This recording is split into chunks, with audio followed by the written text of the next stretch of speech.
This is a poem by Edgar Allan Poe. He wrote a lot of spooky poems, but he also wrote this one, which is kind of sad. So this is Annabel Lee. It was many and many a year ago, in a kingdom by the sea, that a maiden there lived whom you may know by the name of Annabel Lee. And this maiden she lived with no other thought than to love and be loved by me.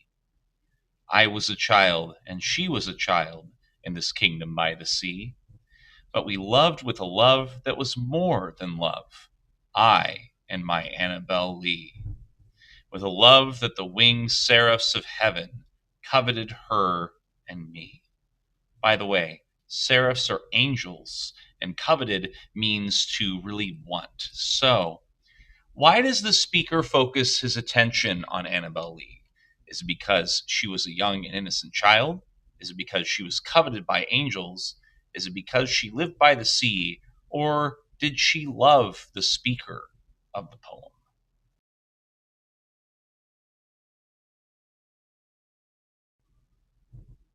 Ooh, I'm doing dual screens, so I think that means my face is in the corner. I don't know. We'll find out.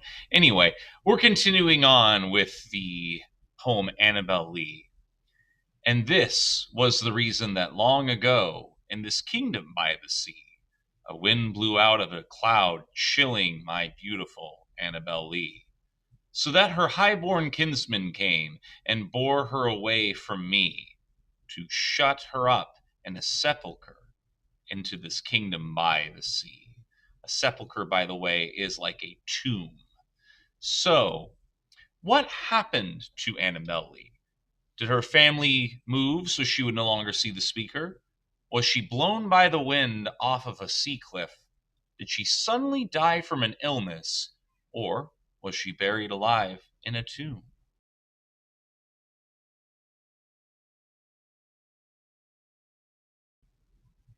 I'm watching you. Yes, you. Okay, we're going to continue on. The angels, not half so happy in heaven, went envying her and me. Yes, that was the reason, as all men know in this kingdom by the sea, that the wind came out of the cloud by night, chilling and killing my Annabel Lee. So, why does the speaker believe that Annabel Lee died here? Was it because unhappy angels were bored and killed her for fun? Was it because angels were jealous of the young lovers? Was it because she was playing dangerously close to the sea? Or perhaps because he didn't appreciate her when she was alive? That's up to you to find out.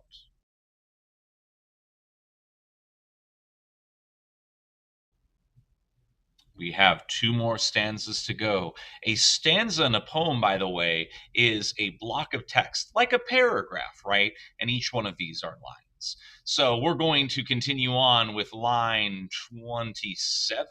Here we go. But our love, it was stronger by far than the love of those who were older than we, of many far wiser than we. And neither the angels in heaven above, nor the demons down under the sea, can ever dissever my soul from the soul of the beautiful Annabel Lee. Dissever, by the way, means separate.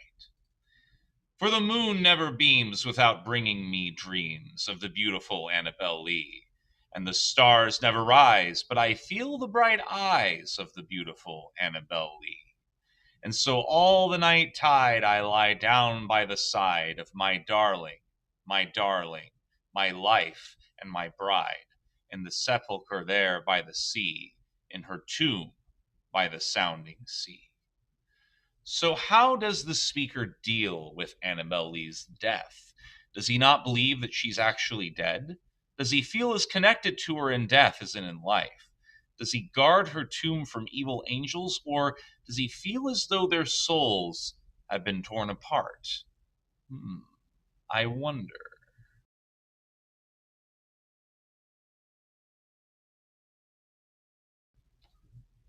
You thought the video was over. Well, it's not. There's still a little bit more left. So, we've completed the guiding questions. I hope that you've gotten 4 out of 4 stars. But now we're going to try to begin the assessment portion.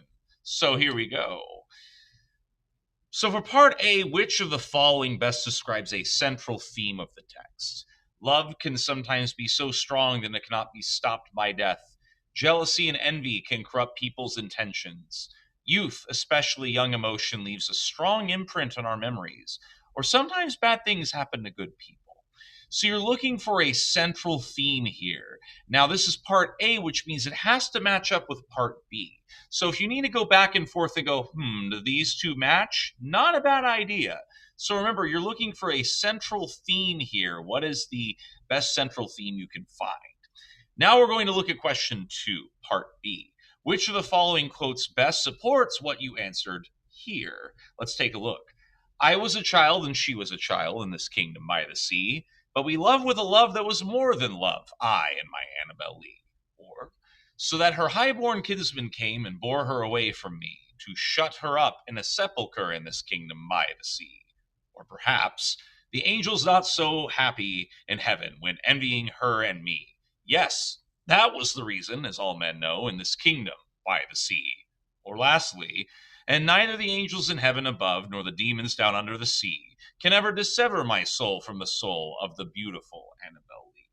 So look and see which of these quotes best supports what you already picked in part A. Hope you got that one right. Let's take a look at number 3. Which of the following statements best summarizes how the speaker describes Annabel Lee? Is she described as coming from a wealthy family, which is why she's taken from him? Is the speaker describing her as fragile and dainty, which is why she's so easily sick? Does the speaker idealize her, describing her as beautiful and seemingly have no other purpose than to love him? Or does the speaker idealize her and describe her as perfect, but also holds resentment for the way that she treated him? Think about how he idealizes her in this, perhaps.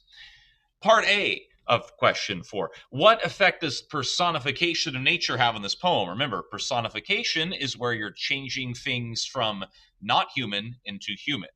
So does it prove the speaker is unbalanced and that he's suffering from paranoia and delusions, that he's crazy? Is it giving the speaker and audience hope that there is an afterlife? Is it supporting the speaker's claims that Annabel Lee was actually taken from him because the others were jealous in the heavens? Or does it make nature seem invested in humanity as opposed to being indifferent and not caring, which the speaker fears more than anything?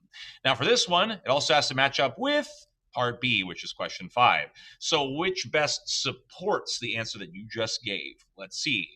It was many a many year ago in this kingdom by the sea. Or, yes, that was the reason, as all men know in this kingdom by the sea, that the wind came out of the cloud by night, chilling and killing my Annabel Lee. Or perhaps, neither the angels in heaven above nor the demons down under the sea. Or, for the moon never beams without bringing me dreams of the beautiful Annabel Lee, and the stars never rise, but I feel the bright eyes of the beautiful Annabel Lee. Think about what would link up with this, right? Looking at personification of nature, what effect does it have, right, of nature there? And then how does that go in? So think about personifying nature here, right? And then the last one, what does the rhyme scheme reveal about the speaker? If you were looking forward to doing some typing, well, you don't have to. Let's take a look at these. The rhyme scheme is very basic and inconsistent, reveals little about the speaker, but it does suggest he might be an unreliable narrator. Or the rhyme scheme implies it is simple, with words rhyming with Annabel Lee suggests the speaker is trying to recreate a childish rhyme to draw attention to his youth. Or maybe does the rhyme scheme show that it's mostly involves words rhyming Annabel Lee to suggest that the speaker is focused on his relationship with her and that she's never far from his mind? Or does the rhyme scheme mostly rely on internal rhyme, like chilling and killing, which suggests that the speaker has been bottling up his grief since his childhood and he can barely speak of his pain? I don't know. You'll have to try it and find out. But remember, if you don't do as well, I'll give you a second chance. You've got this.